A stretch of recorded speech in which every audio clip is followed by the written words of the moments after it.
سلام كخوبي أما أنت خاء أبناي تمرت جزء نعايزة خيراني 4 استراتيجي حزمت إلهو زيت أنا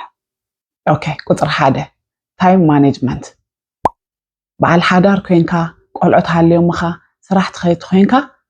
أموخا قبل عليه تمرت ندحر وسيخ كالو جزء أزيو أقداسي جزينا بتنك أخن تكملوا يقبعنا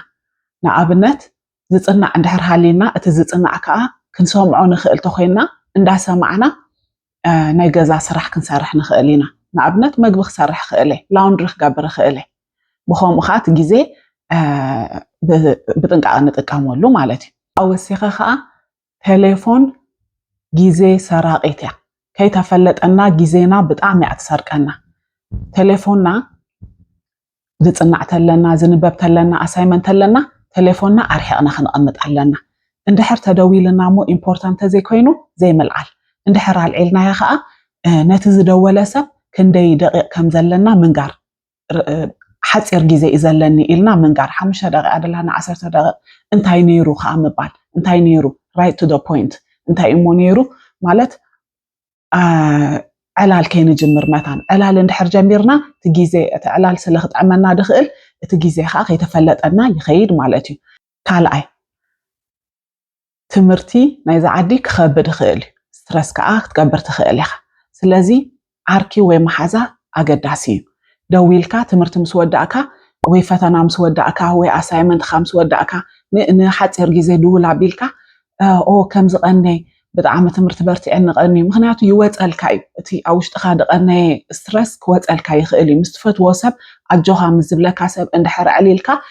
ይፎክሰካ እዩ ስለዚ ደዊልካ ኣሳይመንት ቀኒኒ ኤግዛም ቀኒኒ ከምዚ ገይራ ኸኣ ወዲአ እንድሕር ኢልካ ኣጆኻ ክትበፅሖ ኢኻ ድብለካ ሰብ ተኾይኑ ኣዝዩ ኣብ ሂወትና ኣገዳሲ እዩ ከም ካልኣይ ኣገዳሲ ሰብ ኣብ ከባቢና ኸኣ መንተር ድኾነካ ማለት ቅድሜኻ ድሓለፈ ወይ ተማሂሩ ዝወድአ ወይ ኣብቲ ትምህርቲ ደሎ ግን ቅድሜኻ ድኸይድ ደሎ ንዕኡ እንዳረኣኻ እቲ ኮንሲስተንሲ ናትካ ይውስኽ ክስተሓወይኳ ክስተሓፍተይኳ ጌራቶ እንዳበልካ ደድሕሪኡ ትስዕብ ኣብቲ ሱ ዝበፅሖ ኸኣ ኣብቲ ናትካ ዓወት መታን ክትበፅሕ ደድሕሪኡ ትስዕቦ ሰብ መንተር ክህልወካ ዋላ ኸኣ ሕቶ ተለካ ኸኣ ትሓቶ ስለ ድሓለፎ እታ ከምዚኣ ከመይ ነይራ ከመይ ጌርካ ሓሊፍካያ እታ ከምዚኣ ክምዝገብ ደለይ ኣበይ ከይደ ከይምዝገብ እንዳበልካ ትሓቶ ሰብካ ኣብ ከባቢኻ ኣገዳሲ እዩ ሳልሳይ ኸኣ ኖ ምባል ኣይክእልን እየ ምባል ክንመሃር ክንክእል ኣለና ትምህርቲ ተሎ ብጣዕሚ ግዜና ከምቲ ኣቐዲምና ድበልናዮ ግዜና ነታ መዓልቲ ስለ ማኔጅ ንገብራ እታ መዓልቲ እንታይ ንገብረላ ስለ ኦሬዲ ፅሒፍናዮ ስለ ዘለና ወይ መዲብናዮ ስለ ዘለና ዘይሓሰብናዮ ነገር ክመፅእ ክእል እዩ ንኣብነት ፋሚሊ ይህልወካ ኣብ ከባቢኻ ወይ ዕሩኽ ወይ መሓዙት ኣብ ከባቢኻ ዝቕመጡ ሰባት ወደለኻዮ ከተማ ዝቕመጡ ሰባት ይህልው ንበል ህፃናት ቆልዑት ከዓ ዘለዎም ንበል ከይነገሩኻ ሓዲሮም ወይ ከይነገሩኻ ውዒሎም ሃንደበት ኳሕኪሖም ገዛ ቆልዑት ገድፍልካ ክእል እዮም መሰታ ደቅና ተኾይኖም ኢትስ ኦኬ ምስ ደቅና ክፃወቱ ክእል እዮም ህፃናት ብጣዕሚ ቆልዑት ናትካ ኣቴንሽን ናትካ ግዜ ዝሓቱ ተኾይኖም ግን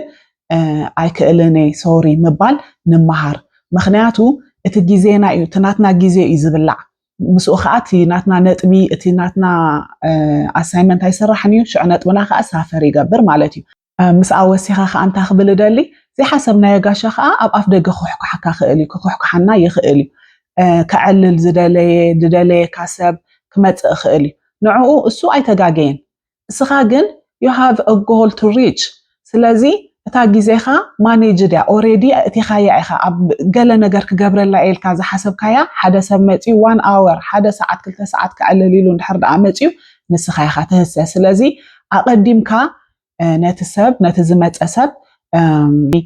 ፅባሕ ንግሆ ኤግዛም ኣለኒ ከፅንዕ ኣለኒ ስለዚ ንእሽተይ ግዜ ዝህበካ ወይ ዝህበኪ ኢልካ ግዜኻ ምግላፅ ማለት እዩ ራብዓይ ደገፍ በዓል ቤትኪ ወይ ከዓ በዓልቲ ቤትካ ኣዝዩ ኣገዳሲ እዩ ሰብኡት ኣንስትኹም ናይ ትምህርቲ ድሌት እንድሕር ሃልይወን ኣጆኺ ትኽእል ኢኺ ኪዲ ክትብልወን ይላቦ ኣነ ኣንስቲ ኸኣ ከምኡ ንበዓል ቤትክን ማለት እዩ ኣነ ናይ በዓል ቤተይ ደገፍ ልዕሊ ትናተይ ፐርሰንት እዩ ነይሩ تخلي إخي كيد تمهارن دابلا كسامود أتسالين مالتي سلازي نحد حدنا من دقيقاف أزيو يدلينا